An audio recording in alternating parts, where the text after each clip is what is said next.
Assalamualaikum warahmatullahi wabarakatuh. Salam sejahtera bagi kita semua. Perkenalkan, saya Anastella Maria Agustin dari kelompok 8. Di video ini, kami kelompok 8 akan menjelaskan tentang perkembangan teknologi nanopartikel dalam sistem penghantaran obat. Adapun poin-poin yang akan kami bahas di video ini adalah tentang yang pertama, pengertian nanopartikel, jenis-jenis nanopartikel, kelebihan nanopartikel, karakteristik nanopartikel, metode pembuatan nanopartikel, klasifikasi nanopartikel, aplikasi nanopartikel, nanopartikel organik dan nanopartikel anorganik. Untuk pengertian dan jenis-jenis nanopartikel akan dijelaskan oleh rekan saya. Di sini saya akan menjelaskan tentang pengertian dan jenis-jenis nanopartikel. Pengertian nanopartikel. Nanopartikel adalah partikel berukuran 1-100 nanometer dan kebanyakan metode menyarankan sebaiknya ukuran partikel antara 200-400 nanometer. Nanopartikel bertujuan untuk mengatasi kelarutan zat aktif yang sukar larut, memperbaiki bioavailabilitas yang buruk, memodifikasi sistem penghantaran obat sehingga obat dapat langsung menuju ke daerah yang spesifik, meningkatkan stabilitas zat aktif dari degradasi lingkungan, memperbaiki absorpsi suatu senyawa makromolekul, dan mengurangi efek iritasi zat aktif pada saluran cerna. Jenis-jenis nanopartikel. Nanopartikel dibagi menjadi dua, yaitu nanokristal dan nanokarir. Yang pertama ada nanokristal. Nanokristal adalah gabungan dari banyak molekul yang membentuk suatu kristal, merupakan senyawa obat murni dengan penyaluran tipis menggunakan surfaktan. Nanokristal tidak membutuhkan banyak surfaktan agar stabil karena gaya elektrostatik sehingga mengurangi kemungkinan keracunan oleh bahan tambahan. Nanokristal memungkinkan pengembangan formulasi melalui rute pemberian di mana ukuran partikel merupakan faktor kritis seperti obat tetes mata, cairan infus, dan obat suntik. Yang kedua ada nanokarir. Nanokarir merupakan suatu sistem pembawa dalam ukuran nanometer. Nanokarir meliputi nanotub, nanoliposom, nanopartikel lipid padat, misel dan trimer, nanopartikel polimerik, dan nanopartikel crosslink. Itulah tadi pengertian dan jenis-jenis nanopartikel. Materi selanjutnya akan disampaikan oleh rekan saya, Anastella. Oke, tadi kita sebelumnya sudah mendengar tentang pengertian atau penjelasan dari nanopartikel. Nah, di sini saya akan menjelaskan tentang kelebihan dari nanopartikel. Jadi nanopartikel itu mempunyai 5 kelebihan, yaitu yang pertama, kemampuan menembus ruang-ruang antar sel yang hanya dapat ditembus oleh ukuran partikel koloidal. Nah, jadi nanopartikel itu mampu menembus ruang-ruang antar sel, tapi hanya dapat ditembus oleh ukuran partikel koloidal saja. Yang kedua, kemampuan menembus dinding sel yang lebih tinggi baik melalui difusi maupun opsonifikasinya. Nah, jadi nanopartikel itu juga mampu menembus dinding sel yang lebih tinggi baik melalui difusi maupun opsonifikasinya. Yang ketiga, fleksibilitasnya untuk dikombinasi dengan berbagai teknologi lain sehingga mampu menembus potensi yang luas untuk dikembangkan pada berbagai keperluan dan target. Nah, jadi nanopartikel itu juga fleksibilitasnya itu untuk dikombinasi dengan berbagai teknologi lain sehingga membuka potensi yang luas untuk dikembangkan pada berbagai keperluan dan target. Yang keempat, adanya peningkatan afinitas dari sistem karena peningkatan luas permukaan kontak pada jumlah yang sama. Jadi nanopartikel itu juga ada peningkatan afinitas dari sistem karena peningkatan luas permukaan kontak pada jumlah itu sama. Nah, yang kelima atau yang terakhir, mampu mengoptimalkan terapi dan meminimalkan efek samping obat. Nah, jadi nanopartikel itu juga mampu mengoptimalkan terapi dan meminimalkan efek samping obat. Nah, itu tadi penjelasan tentang 5 kelebihan dari nanopartikel. Untuk yang selanjutnya tentang karakteristik dari nanopartikel akan dijelaskan oleh rekan saya, Nisa Anindya. Selanjutnya, aku akan menjelaskan karakteristik nanopartikel. Karakteristik nanopartikel dibagi menjadi 4. Yang pertama, ada morfologi nanopartikel. Yang kedua, ada sifat organoleptis. Yang ketiga, ada ukuran dan distribusi nanopartikel. Dan yang terakhir, ada potensial zeta. Pertama, ada morfologi nanopartikel. Bentuk dan keadaan permukaan nanopartikel dapat memberi informasi tentang sifat pelepasan obat. Dapat digunakan scanning elektron mikroskopi, transmission elektron mikroskopi, dan mikroskop daya atom. Selanjutnya, ada sifat organoleptis. Mengetahui morfologi nanopartikel yang mempengaruhi sifat pelepasan zat aktif dari nanopartikel tersebut, maka pengamatan ini dapat digunakan melalui mikroskop optik dengan perbesaran yang disesuaikan. Pengamatan kejernihan dilakukan untuk mengetahui morfologi dan nanopartikel dari nanokarir secara visual. Partikel yang berukuran nanometer tidak dapat terlihat secara kasat mata. Suspen akan terlihat jernih dan transparan. Yang kedua, ada ukuran dan distribusi nanopartikel. Ukuran dan distribusi nanopartikel diukur menggunakan particle size analyzer, menggunakan prinsip photon correlation spectroscopy dan electrophoretic light scattering. Rentang pengukuran dengan alat ini yaitu 0,6 mm sampai 7 nanometer. Konsepnya bahwa partikel kecil dalam suspen bergerak dengan pola secara acak, kemudian sinar lasernya menyinarinya. Semakin besar ukuran partikel, semakin lambat gerak Brown. Ukuran dan distribusi partikel menggunakan karakteristik yang paling penting dalam sistem nanopartikel. Hal ini digunakan untuk memperkirakan distribusi secara in vivo, biologis, toksisitas, dan kemampuan membidik dari sistem nanopartikel. Penentuan ukuran dan distribusi ukuran nanopartikel harus dilakukan karena mempengaruhi secara langsung keunikan sifat nanopartikel. Metode yang dapat digunakan antara lain dynamic light scattering, static light scattering, NMR, turbidimetri, dan lain sebagainya. Setelah sampel diukur dengan perhitungan beberapa jenis menghasilkan representasi dari distribusi ukuran nanopartikel. Partikel distribusi ukuran dapat dihitung sebagai angka atau volume distribusi massa. Analisis memberikan nilai ukuran untuk setiap partikel yang diperiksa. Yang keempat, ada potensial zeta. Potensial zeta biasanya digunakan untuk mengkarakterisasi sifat permukaan muatan nanopartikel berkaitan dengan interaksi elektrostatik nanopartikel. Interaksi elektrostatik akan menentukan kecenderungan agregasi dan tolak-menolak. Potensial zeta adalah ukuran muatan permukaan partikel yang tersebar dalam medium pendispersi. Idealnya, muatan potensial zeta partikel harus lebih tinggi daripada medium pendispersi untuk mencegah agregasi. Potensial zeta harus dapat dikendalikan. Nanopartikel dengan nilai potensial zeta lebih kecil dari min 30 MV dan lebih besar dari plus 30 MV memiliki stabilitas lebih tinggi. Pilihan metode pembuatan nanopartikel bergantung pada polimer dan sifat obatnya. Secara luas, pembuatan nanopartikel diklasifikasikan menjadi dua, yaitu yang pertama ada proses top-down, terdiri atas pengurangan ukuran partikel dari partikel obat besar menjadi ukuran yang lebih kecil dengan teknik penggilingan yang bervariasi. Yang kedua ada proses bottom-up, terdiri dari pembentukan non-struktur dari atom demi atom atau molekul demi molekul. Klasifikasi nanopartikel. Nanopartikel diklasifikasikan menjadi dua, yaitu yang pertama ada nanopartikel organik. Nanopartikel organik memiliki sifat biodegradable, tidak beracun, dan beberapa memiliki inti berongga seperti liposom dan misel. Yang kedua ada nanopartikel anorganik. Nanopartikel anorganik dibagi lagi menjadi tiga, yaitu yang pertama berbasis logam, yang kedua berbasis oksida logam, dan yang ketiga berbasis karbon. G. Aplikasi nanopartikel. 1. Kosmetik dan tabir surya. Tabir surya termasuk nanopartikel seperti titanium dioksida yang memberikan banyak keuntungan karena mereka transparan terhadap cahaya tampak serta menyerap dan memantulkan sinar UV. Yang kedua, aplikasi nanopartikel pada elektronik.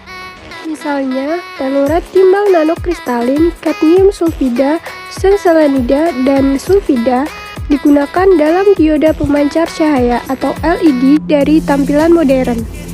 Yang ketiga, aplikasi nanopartikel untuk peningkatan konduktivitas listrik. Nanopartikel digunakan untuk mendeteksi gas seperti NO2 dan NH3. Aplikasi nanopartikel pada katalis. Contohnya, penggunaan nanopartikel platinum dalam catalytic converter otomotif. Yang keenam, aplikasi nanopartikel pada obat-obatan. satu contohnya adalah pertumbuhan tulang perancah nanotub karbon. Aplikasi nanopartikel yang keenam adalah makanan. Salah satu contohnya adalah industri produksi minyak canola, termasuk nanodrop. NP organik. NP organik memiliki keuntungan dari rasio luas permukaan terhadap volume yang lebih tinggi. Mereka memiliki kimia konjugasi, permukaan yang luas dan mudah dimodifikasi dan persiapan yang mudah. Meskipun ini biasanya terjadi dengan mengorbankan biokompatibilitas dan biodegradabilitas yang lebih buruk. NP organik yang dipelajari meliputi NP emas, karbon nanotub, titik kantum, NP magnetik, dan NP silika. AUNPS adalah NP anorganik yang paling banyak dipelajari, dan kluster yang dilindungi monolayer campuran berdasarkan inti emas dianggap sebagai kandidat yang menjanjikan dalam sistem pengiriman obat. Inti emas bersifat lembab dan tidak beracun, dan AUNP yang difungsikan permukaan terbukti meningkatkan akumulasi obat pada tumor serta mengatasi resistensi obat. Sementara itu, CNT menghasilkan panas ketika terkena radiasi inframerah dekat yang dapat diterapkan pada ablasi termal untuk terapi kanker. Pembawa nanopartikel silika mesopori adalah jenis SMP yang cocok untuk pengantaran obat. NP organik telah banyak dieksplorasi selama beberapa dekade dan mengandung banyak jenis bahan liposom. Obat skala nano pertama yang disetujui oleh aplikasi klinis terdiri dari lapisan lipid luar dan inti yang menjebak obat hidrofobik dan hidrofilik. Liposom dapat melakukan banyak fungsi dengan memodifikasi struktur lapisan lipid, termasuk meniru karakteristik fisik yang dapat membantu mencapai pemberian obat terapeutik yang lebih efektif. Dengan penelitian selama puluhan tahun, pengembangan liposom telah melewati beberapa generasi.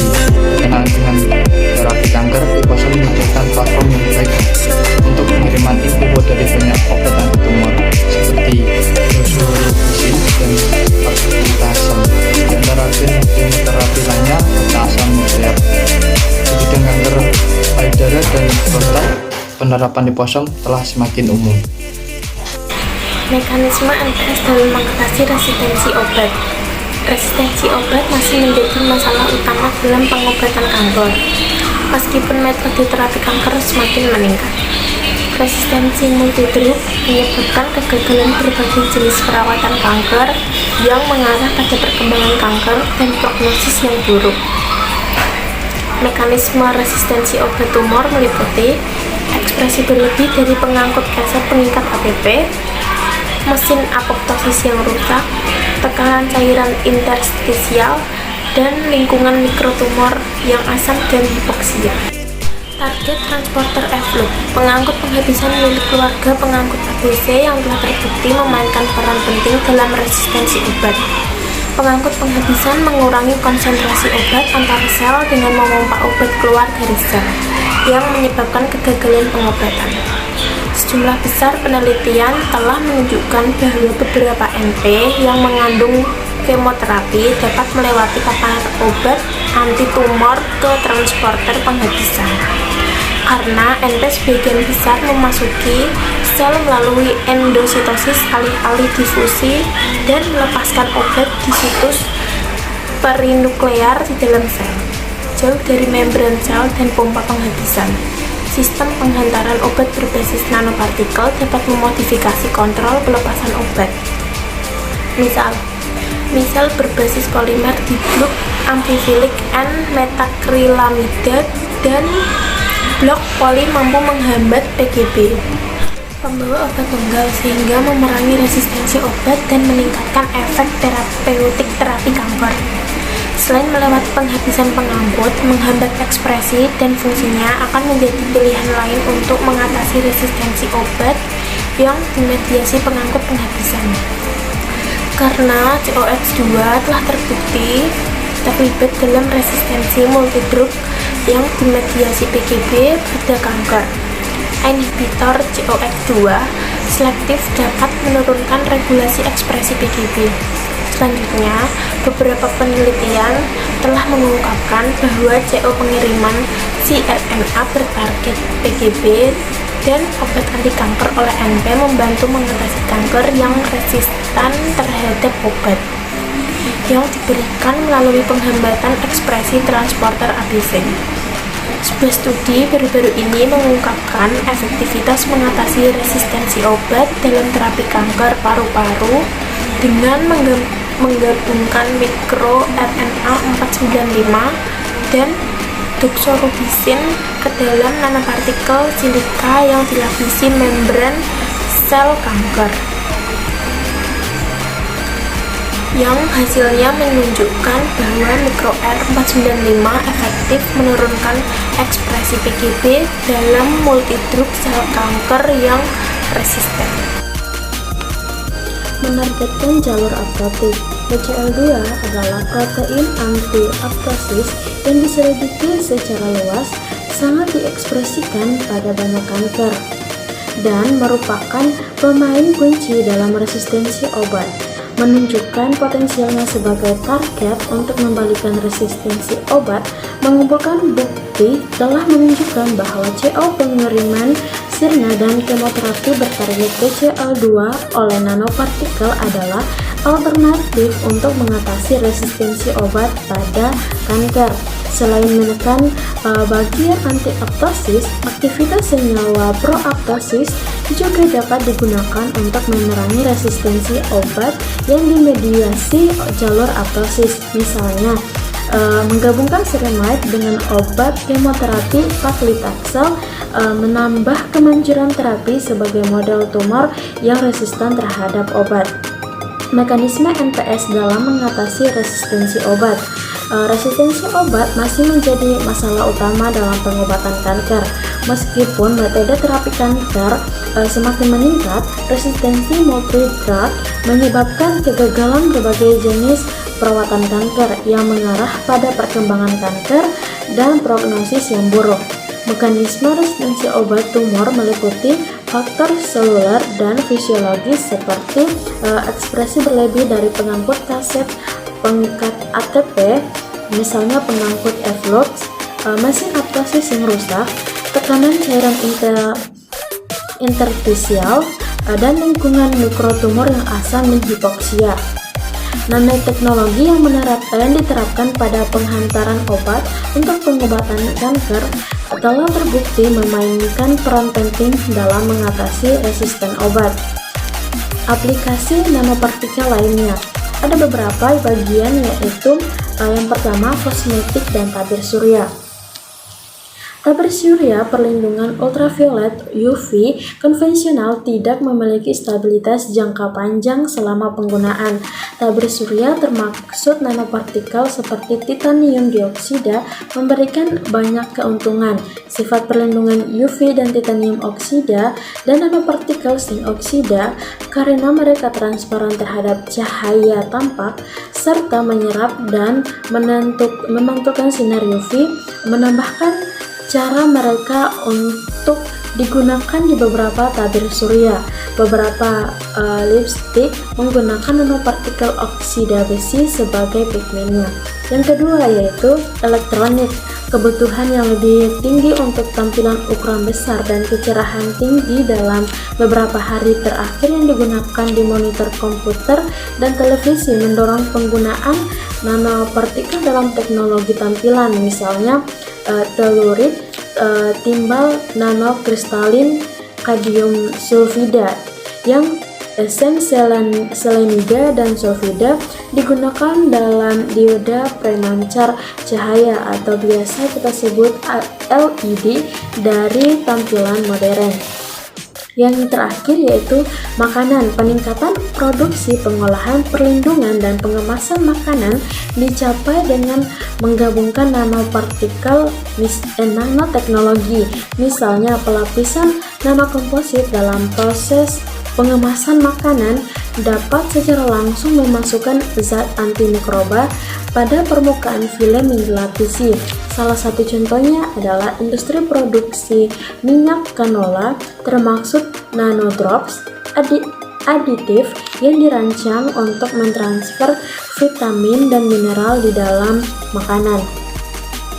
Kesimpulan, nanopartikel menurut bidang farmasi yaitu senyawa obat dengan cara tertentu dibuat berukuran nanometer disebut nanokristal, atau senyawa obat dienkapsulasi dalam suatu sistem pembawa tertentu berukuran nanometer disebut nanokarir.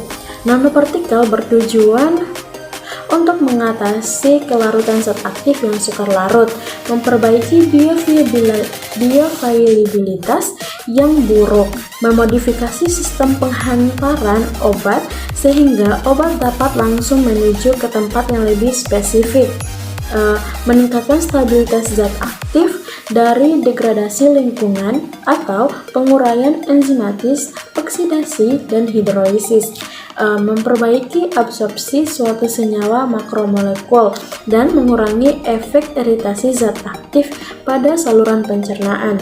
Beberapa kelebihan nanopartikel adalah kemampuan untuk menembus ruang-ruang antar sel yang hanya dapat ditembus oleh ukuran partikel koloidal. Nanopartikel umumnya diklasifikasikan menjadi beberapa bagian, yaitu organik, anorganik, dan berbasis karbon. Sekian dari kelompok kami, kelompok 8. Lebih dan kurangnya mohon dimaafkan. Saya akhiri dengan ucapan wabillahi taufiq wal hidayah. Wassalamualaikum warahmatullahi wabarakatuh.